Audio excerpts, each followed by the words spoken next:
Dans le tutoriel précédent, on a vu comment installer Oracle Database, la version 19c, et on a pu se connecter en tant que super administrateur via le compte 6. Et maintenant, on verra comment déverrouiller le schéma HR et comment changer le mot de passe de compte HR. Alors, pour se connecter à notre base de données, on peut utiliser soit l'invite commande de Windows. Donc ça, on l'a vu déjà, je peux faire SQL+, suivi de nom d'utilisateur 6 / Oracle, c'est le mot de passe défini lors de l'installation, as 6 dbia. Ok, maintenant je suis connecté, à partir de là, je peux exécuter les requêtes SQL. Il y a une autre méthode, c'est d'utiliser, alors je ferme l'invite commande. On peut aussi utiliser l'SQL+, qui est un invite commande offert lors de l'installation d'Oracle Database. Voilà, SQL+. Alors là, je vais utiliser directement le nom d'utilisateur. Donc c'est 6 as 6 dbia. 6 dbia, c'est le rôle. Le mot de passe, c'est Oracle toujours. Voilà, je suis connecté. Donc je peux utiliser soit l'invite commande Windows en ajoutant SQL+ au début de la commande, soit utiliser directement l'SQL+ fourni lors de l'installation d'Oracle. On verra par la suite qu'on peut utiliser aussi une interface graphique via SQL Developer. Maintenant que je suis connecté en tant que super utilisateur, normalement, je peux modifier le mot de passe de compte HR. Alors, je vais faire alter user HR identified by, c'est le mot de passe. Je peux définir HR pour faire simple et je vais le déverrouiller account unlock. Point virgule, puisque là, c'est une requête. J'exécute. Alors, alter user identified by, l'utilisateur HR n'existe pas. Alors là, qu'est-ce qui est arrivé? Alors normalement, HR, on sait bien que le schéma lors de l'installation, qu'il existe dans notre installation de base de données. Où est-ce qu'on peut le trouver? Alors la réponse est la suivante. Lorsqu'on est connecté, normalement, on est connecté dans le root container. Donc c'est un conteneur principal et dans la version 19c, pour se connecter au schéma habituel comme HR, il faut entrer ou bien il faut se connecter aux bases de données pluggable. Alors je vais voir déjà quel est le container.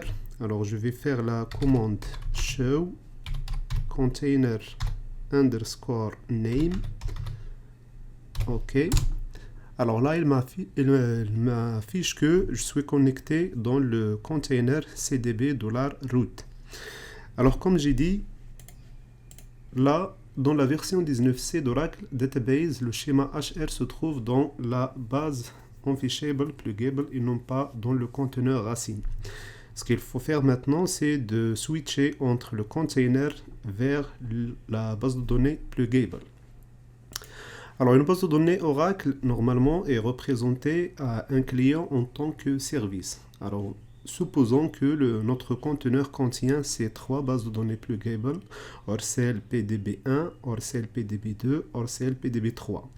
Normalement, chaque base contient ce qu'on appelle le service name. Donc, on peut l'appeler par exemple Orcel PDB1 underscore service pour la base de données 1. Orcel PDB2 service pour la deuxième, ainsi de suite. Donc là, le service name, ce n'est qu'une représentation logique de la base de données. Ce qu'il faut faire dans notre cas pour switcher et se connecter à notre base de données pluggable, c'est de connaître tout simplement le service name correspondant. Alors je retourne à mon invite commande et je vais exécuter la commande suivante. Alors select name, virgule, connexion ID,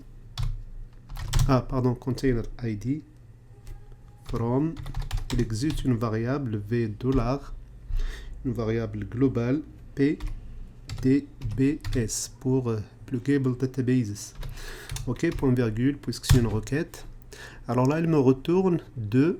Alors j'ai PDB $seed et ORCL PDB. Alors je suis sûr que ORCL PDB, c'est la base créée lors de l'installation. Tandis que celle-là, c'est pour seed, c'est pour remplir quelque chose dans notre base de données lors du processus d'installation d'Oracle Database. Maintenant que je connais le nom de la base de données pluggable, ORCL PDB, il faut savoir, il faut chercher. Alors là, maintenant, je sais ce nom. il faut chercher le nom de service correspondant. D'habitude, normalement, on laisse le même nom que le nom de la base est donné au service aussi, donc c'est le même nom. Mais on va vérifier de toute façon. Je retourne à l'invite commande et je lance la requête suivante. Select name as service name, entre guillemets, c'est l'étiquette que je vais donner. Dans SQL, je peux bien sûr faire plusieurs lignes de code pour sorte d'organisation, pas de problème. From, c'est dans quelle variable je vais chercher, c'est dans la variable v active underscore services et services actifs. Et je sais que l'ID de mon container c'est 3. Donc where container ID est égal à 3, point virgule, j'exécute. Voilà le service name correspondant à ma base de données, c'est ORCL PDB. Maintenant, je sais le service name, il me faut encore d'autres informations comme le protocole et le host et aussi le port de connexion. Alors, je reviens ici, toutes ces informations, je peux les configurer dans ce qu'on appelle le TNSName. Donc, le TNSName.aura, c'est un fichier de configuration qui définit l'adresse de la base de données pour pouvoir y se connecter. On pourrait dire, donc, il définit donc des alias pour se connecter aux différentes bases de données. Où est-ce que je peux trouver ce fichier? C'est dans Oracle Home Network Admin, mais il peut être défini aussi dans la variable d'environnement TNSAdmin. Alors, je vais chercher dans cet emplacement pour retrouver mon fichier. Alors, j'ai ici dans le disque D, app, admin, dbhome. Ensuite, je cherche dans network. Je fais OK, network. Ensuite, dans admin, voilà, je tombe sur le fichier tnsname.aura. Alors, je vais jeter un coup d'œil sur le contenu de ce fichier. Alors, je peux l'ouvrir avec bloc-notes, OK. Alors là, qu'est-ce que je trouve dans ce fichier? J'ai déjà une connexion qui est configurée ORCL. C'est l'ancienne qu'on a vue dans l'installation d'Oracle 11G. Donc ça, c'est le nom. Le service name correspondant, c'est ORCL. Et puis le protocole, c'est TCP.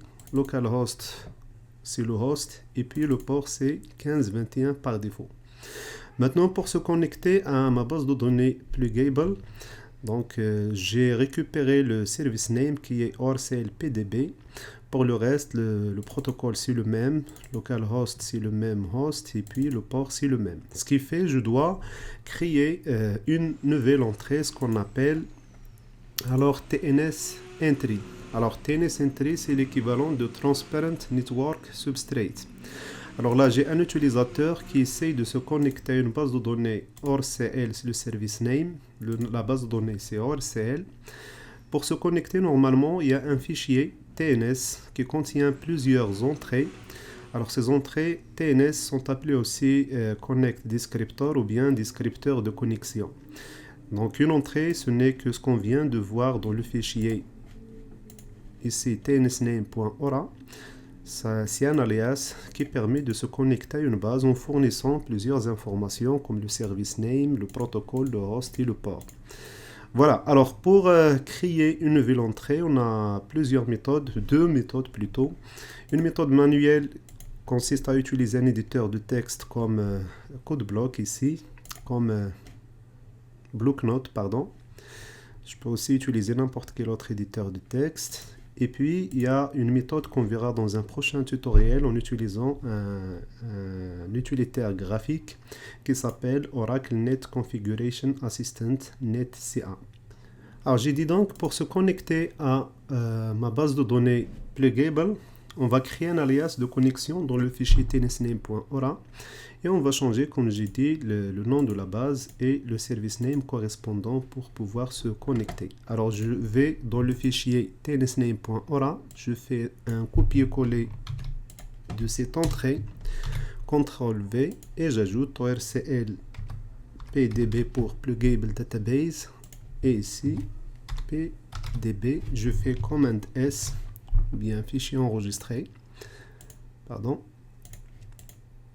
Pour prendre en compte cette modification, cette nouvelle entrée, je dois lancer une commande dans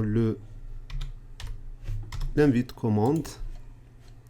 C'est de reloader, recharger le listener. Donc lsnr ctl pour contrôle reload. Entrée. Voilà, j'ai fait un reload du listener pour prendre en compte cette nouvelle entrée. Retourner à mon invite commande ici, je vais switcher en exécutant la requête alter session set container est égal à orcl pluggable database entrée. Voilà, c'est affiché session modifiée. Alors, je vais glisser cette commande, cette fenêtre au milieu. Je vais fermer celle-là, ok. Avant de faire le déverrouillage de notre schéma, il faut ouvrir la base de données. Alors je vais faire select, voir l'état de la base de données tout d'abord. Name, open mode, from $, la variable contenant la déclaration pdbs, depluggable database. Alors là, j'ai name orcl pdb et l'open mode c'est mounted. Donc, il n'est pas ouverte. Ce qui fait, je dois l'ouvrir via une requête. Alors, alter pluggable database open point virgule ok. Non, alter